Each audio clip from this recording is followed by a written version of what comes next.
Well, I gotta tell you about ShareBox, man. It's like Airbnb and Lyft, but instead of sharing rooms and rides, ShareBox allows you to share cool, high-quality stuff in an easy and convenient way. Hey, nice to meet you. My name is Cesar. So you might be asking yourselves, why ShareBox? You know, people these days is moving more and more to high-density areas. So what we're trying to do with ShareBox is connect them with their communities over those sharing tools. Yeah, so let's say you're here at Yosemite, you need to go camping, you need a cooler, you don't have space to store a cooler, and you don't want to buy it because you want to go camping a lot, so you go to ShareBox, you've got a cooler, you say you're going camping, and the minute you're out camping, it kind of matches you up with all the kind of things that's related to camping. You find the cooler, you send a request, the guy drop it at the ShareBox, you get notified with the code. It's easy, simple. You got to save a couple bucks in rent. Your neighbor got to make a couple make a couple bucks on the side, and you both were able to connect on a shared interest, camping. We feel that more and more people, it's not only exchanging, but they're adopting new type of systems where they can actually be more sustainable and they have an open mind. So we think that the newer generations will be actually a good platform for us to launch this service and help them connect with their communities around there. So, I mean, there's a lot of talk about the sharing economy, and we think that this might be an opportunity to get them to access all the products around them. Would you be interested in hearing more about ShareBox? Might be. Okay.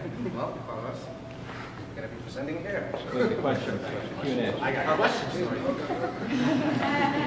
What if no one in my building has a pool?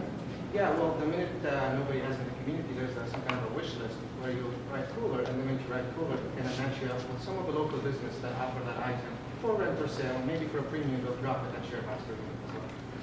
You said about community, so for example, I like to camp and somebody is trying to camp. How?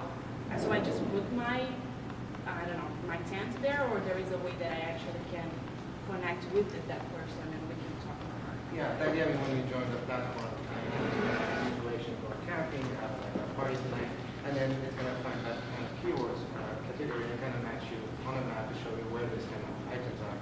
If it's available, you get to rent it from the item. If it's not available, then the wish list will kind of match you up with some of the local business and options that they can offer. But do I know the information about him? Like, do I know? Yeah, they can have a profile, they can Oh. have and probably have interest in camping. That's why they have high quality camping gear. And you'll be able to choose and kind of get to trust that person. So in that sense, like you'll be deciding whether to share or not to share, depending on your past experiences. If my friend doesn't have a share box in his building, can he use my share box? Like, or use the, not mine, but the share box in my building? Yeah, well, I mean, I guess for the first prototype, we're trying to kind of test it in one big conflict, and if that works eventually in a 3 or 5 year plan, because eventually you'll kind of look at as a red box. Here's zip code, and hopefully we can manage more how you can access this kind of thing. But it's more things when we grow. Gotcha. At this point, we just focus on So it's contingent on what's in my building. It might be just time. That's why you have the wish list to back you up in case it's not available. Okay. Thank you.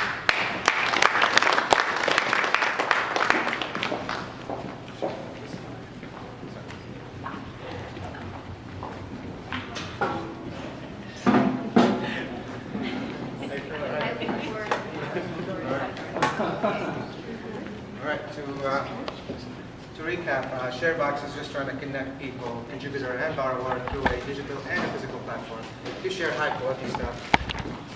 So let's talk a little bit about the ShareBox. So ShareBox is made out of 3 sections. The first section is the free section. We're hoping this is going to be a showcase where brand names will actually sponsor up to 6 items, high quality 6 items, where the community can use it for free, have some kind of limited use every month. The second section is the actual rental peer-to-peer section. And here, let's say you don't find that thing that you need on the free section, you gotta look in the community in the 3rd, 5th floor, somebody has it, you send a request, get it, you drop it, and you pick it up. Good stuff, you make some money on it. And then the last one is the peer-to-business. That's the wish list kind of thing. So if the community doesn't have it, you'll just write cooler, and then the minute you write cooler down there, it will match you up with 3 of the local business that have it for sale, for rent, or maybe even drop it at ShareBox for an extra fee. Just to recap, so you go on ShareBox, you write the item. If it's in the free, you get to use it. If it's not in the free, you check if your neighbor has it, and then you can rent it for a small fee. And if your neighbor doesn't have it, then all you have to do, put in a wish list, and it will connect you with the some of the local business who have it for sale or for rent. Cesar got a little bit more about the ecosystem. Thank you. So the way ShareBox is placed inside the apartment buildings, it starts with the production phase, then we move into the contribution, and then into the network. So in this apartment building, where all the tenants get to exchange things with each other, they have access to ShareBox by going to their hallways or going to a specific part of this apartment building. The exchange, of course, via our networks and our system.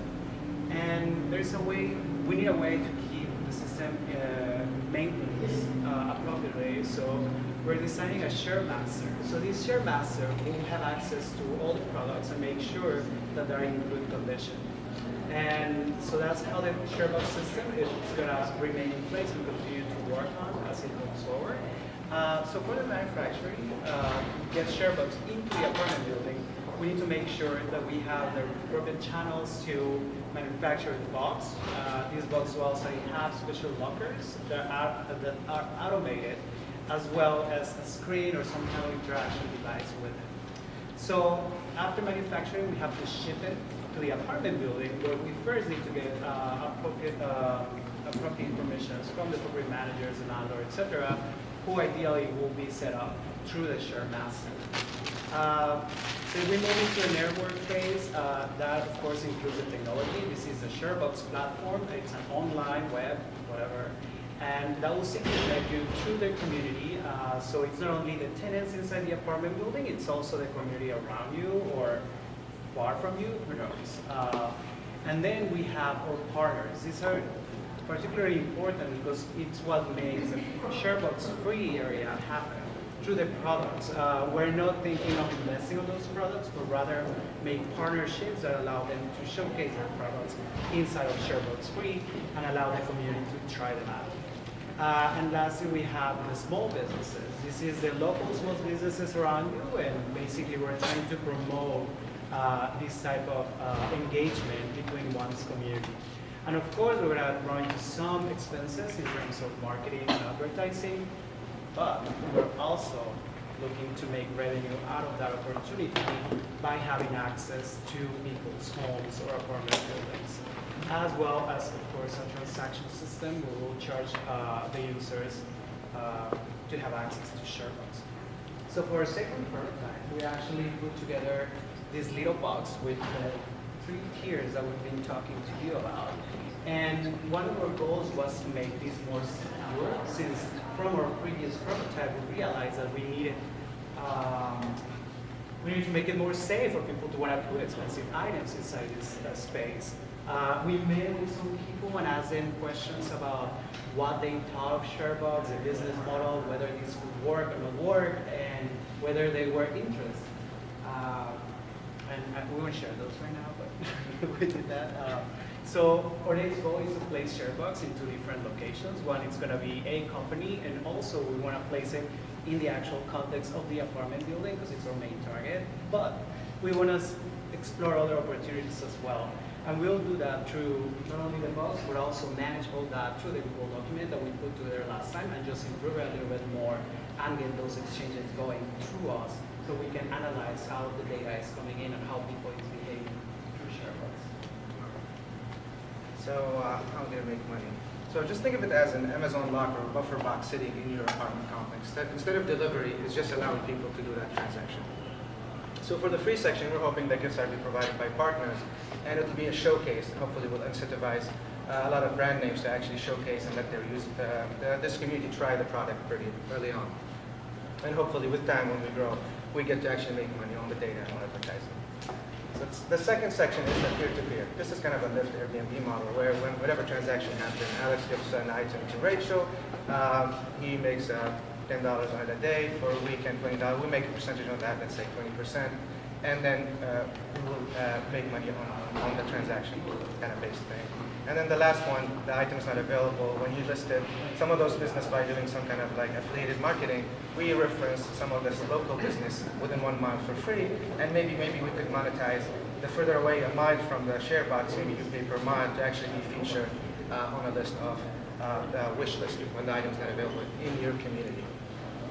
So financials, we know we've noticed after a lot of research, building, and testing this, there's so much challenges getting access to an apartment, putting it in an apartment, the maintenance, the cost of a box with all the digital platform. So for us, we just try to look into really the major, because we're looking into like how can we disrupt the shopping industry? How can we do like a new line? What if people start like really considering renting something if you don't use it for a specific amount of time? Why do I need to store? Especially like a lot of people are moving to high density cities eventually. So we're looking at like a lot of it's through the transaction model, affiliated marketing, and that will definitely will grow more and more the more we actually grow and have the brand established. So for our rollout plan, for this venture, we want to focus on introducing ShareBox, maybe the free section only, and kind of get that name out there because it's going to be sponsored by big brand names, and get for investor and get some more feedback and prototype. And for the fall and winter, we want to look into how we're going to build the box more cheaper, a smarter design, something that could be shipped, something that could be modular, where actually the user there, the landlord or the manager could actually just add each section and build it through like videos and tutorial. And lastly, we want to, by the end of the third year, maybe look introducing the business part because we will acquire a lot of partner and a lot of interest in ShareBox by then, so we can list more on the wish list section. So for the next month, we were going to look into how we can make maybe ShareBox more portable, or maybe look at a strategy when do we introduce each section of it, and make sure that everybody is slowly we acquire this knowledge about how this thing works. And lastly, refine UX and present how it's focused on how the UX work. Thank you.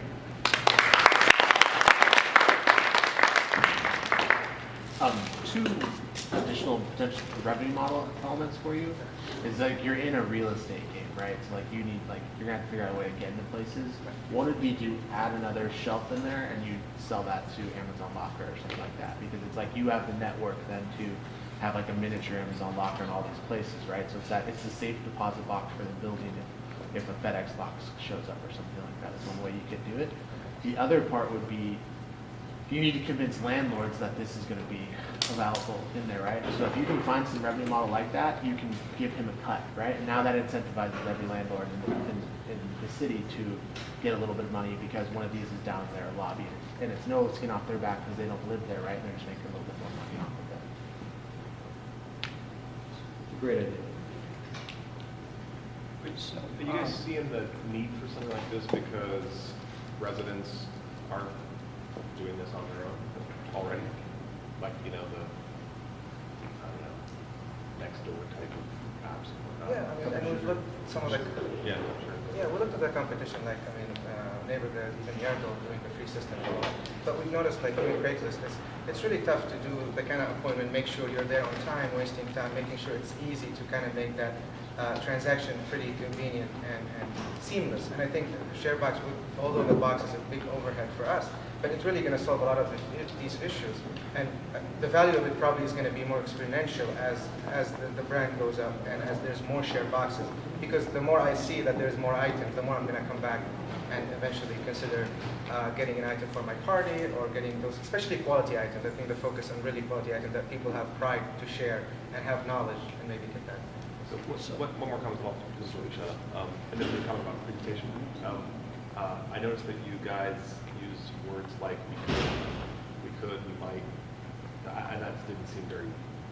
We said mostly on the prototype because that's where we're going next. And I used it when you're talking about revenue streams as well. I mean, I heard it a lot. What it did to my ears is it felt that maybe you weren't even confident about your own idea yet, or once again, I don't know what stage this is supposed to be, and I'm not sure exactly how it's supposed to be, but it felt tentative. Yeah, I think there's a general lack of confidence throughout, and I think you just need to practice and pull that from within. Yeah. So something I would say from this, and I like the presentation, good job on the presentation, but what it did for me is it highlighted that you've got two completely different things going on in your idea. You have this insight about sharing stuff, and then your solution for it is building this logistics and real estate distribution solution that may or may not be the best way to solve the sharing problem, and sharing may not be the best way to monetize the logistics solution. So I'd love for you to connect those together in a better way. One of the things that you just said was you looked at the competition, and one of the issues is making arrangements to be in the same place. So I'm wondering if you can explore that as like your primary difference, and I don't know, maybe even turn some of your competition into partners because you're providing a solution that they haven't yet. It's the logistics Something piece. to think about. I think that Asher's point, and the notion of making this a drop-off point for online shopping, like a Buffer Box or the Google Shopping Express concept. It's a drone port. Yeah, it's a drone portal, and that's what disrupting shopping is, right? So they're doing that, so you're slipstreaming them with this concept, and then adding a value to it, right? Which is like, hey, we don't have to buy everything from Amazon or everything from Google Shopping Express. We can buy this stuff and then start to share it with this piece of real estate, with this piece of infrastructure. And you guys have to really think through the logistics of how you get these things into these places. Are you more like a California Closets of Buffer Boxes, and you come in and you install these things, and you nail that, and you've got a great system for doing that, and then you got the back-end software to enable people to use it? Or is it more about the marketing side of it, or all of the above?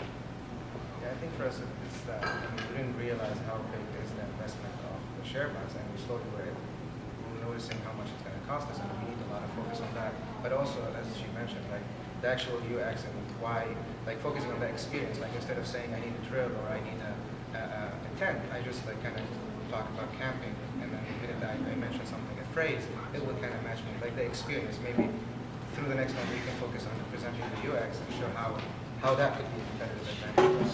Yeah, and like what Bethany does, content strategy is missing, right? We talked about We that. didn't do it, yeah, we didn't do it. You need Yeah. the content strategy to align with the brand. It's a little unclear where the brand is falling, and this notion of high-end goods. Then you need the brand to back up the high-end good. Nobody wants to share crap. No. You want to share good stuff.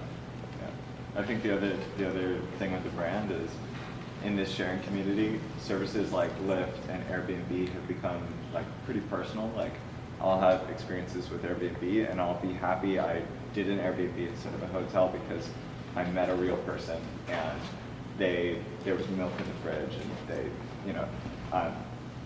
it was a human interaction that I wouldn't have otherwise had in a more logistical place like a hotel. And I think you need to figure out if that's a part of your brand in any way, like if there's delight, if human interaction is a part of it, or if it's more of, I need a drill and it should appear in this box, and then there's like no human interaction. Like, I think the models that you're talking about, like Lyft and Airbnb, that's a part of their brand. Lyft has a nice little balloon as their logo. It's like very friendly. So I think like figuring out those kinds of issues around if it's logistical, like if you compare Lyft with Amazon's delivery box destination, that's clinical. Like there's no delight in those boxes. It's just that's a good solution for a logistical problem. So.